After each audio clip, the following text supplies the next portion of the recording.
I have some keys that are not working on my Yamaha portable grand piano. Looked on YouTube and couldn't find any instructions on actually how to take the thing apart. So I'm creating this video in case anybody wants it. There are a ton of screws, and yes, I have a little helper. So I avoided that part, and I've put them all in a bucket. I don't know how many there are there, but there's screw holes all over the bottom of this. I actually marked the ones with a chalk marker that are for mounting the stand, because I knew that when I went to put this back together, I wouldn't know what went where. But all of those screws go all along here. So these things then just pop off. Like that. Come on now. And this whole piece, once you get all the screws out, comes out like this. But be careful, because this part is attached to a connector in there, and you don't want to snap these wires. These are the speaker wires. So be careful with that. And the next venture is to take all of these screws out to get the keyboard off from the lid, I hope. And then we'll go from there. While I'm in here, I'm going to take an air blower and get all the dust out. And from there, I think other people have put videos on how to clean the keys that aren't working, and we'll see if that works. Hope this helps. So I've gotten the speakers off. Still couldn't get the keyboard separated after taking these screws out. All this is all one piece.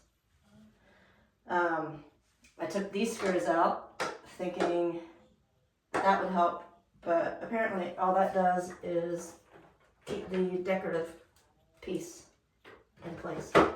So don't waste your time doing that. There's another guy who took another version of this keyboard apart, and he pointed me to these little screws right down in here. So I'm hoping if I get all these little screws out, maybe this piece will come out, which is what I need to access, to be able to flip it over and access the keys. So wish me luck. So after I got all those screws out, it looks like I might be able to just pull this out. Aha. Well, there's always something. Come on. Is there another wire holding it in? Of course there is. Awesome. Oh, Lordy. All right, after I got all the screws out, this turned out to be more simple than I thought. It's just a little ribbon with really thin connectors, and it just slides right out of the circuit board. So now I have this hopefully ready to service. Got to fix these keys marked that no longer work. This is a pain in the butt, gotta tell you.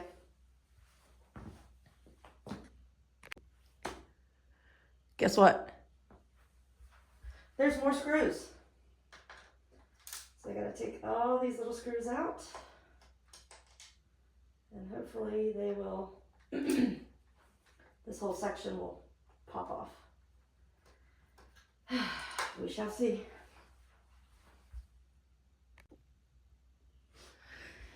So this one little section comes off, and then this whole section comes off. And it looks like you need to be pretty careful, because these things come out too. So it is pretty dirty in here. I think here's the connectors tell it what note to play. Somebody said this whole thing just comes off, but I don't know if I'm believing any video. Yeah, there we go.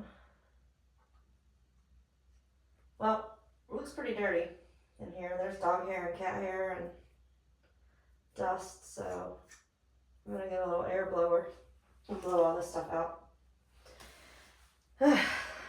So that's taking the keyboard apart just to get 6 keys to start working again.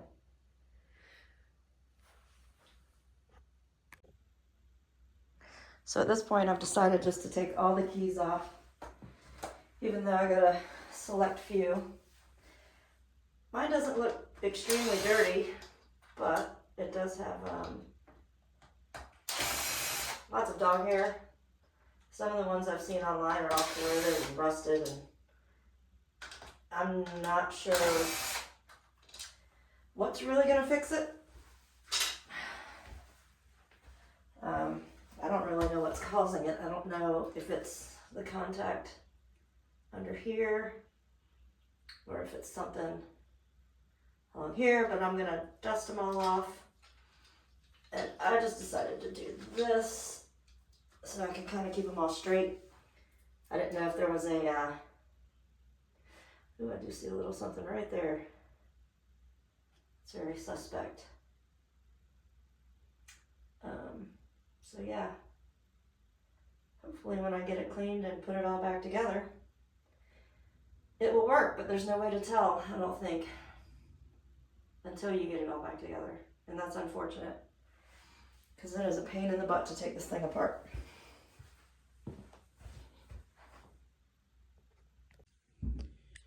Alrighty, so decided to just replace the circuit boards. I just did the left and the middle because there really wasn't anything wrong with the right one, and this was such a pain in the butt, just replacing these guys.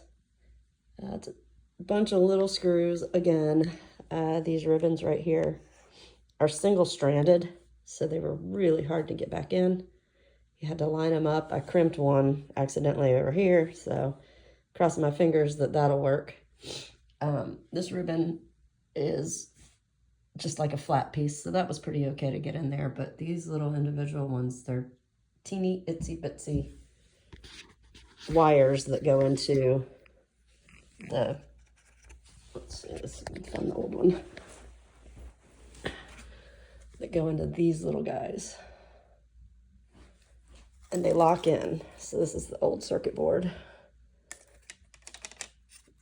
This slides out, and you got to get each individual wire in and then snap it. So that was a pain. The part number is actually on the board itself. It was on the old board. You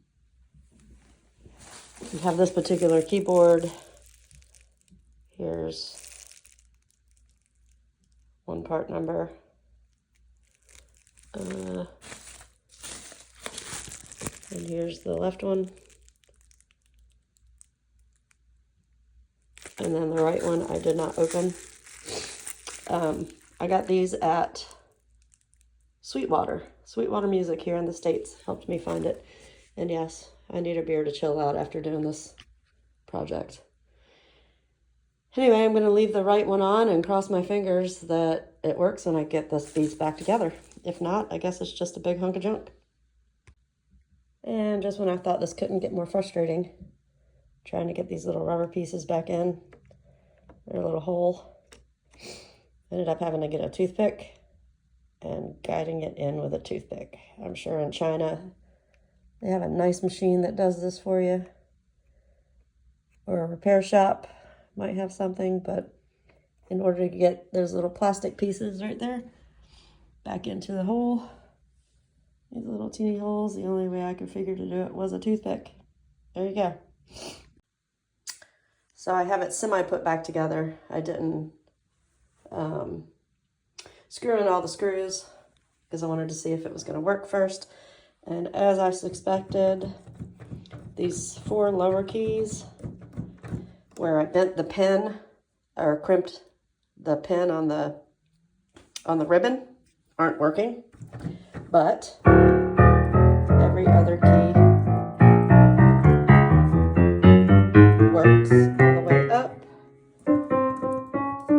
And quite honestly, I don't care about these three because I'm not professional. I just couldn't handle the D key not working. And this one, and this one, and this one. It was the D that was bothering me the most. So that's not working with the new board. And we're good to go. I would not attempt this project if you're not mechanically inclined or have a very short fuse. I think the keyboard would end up in the ditch. Good luck.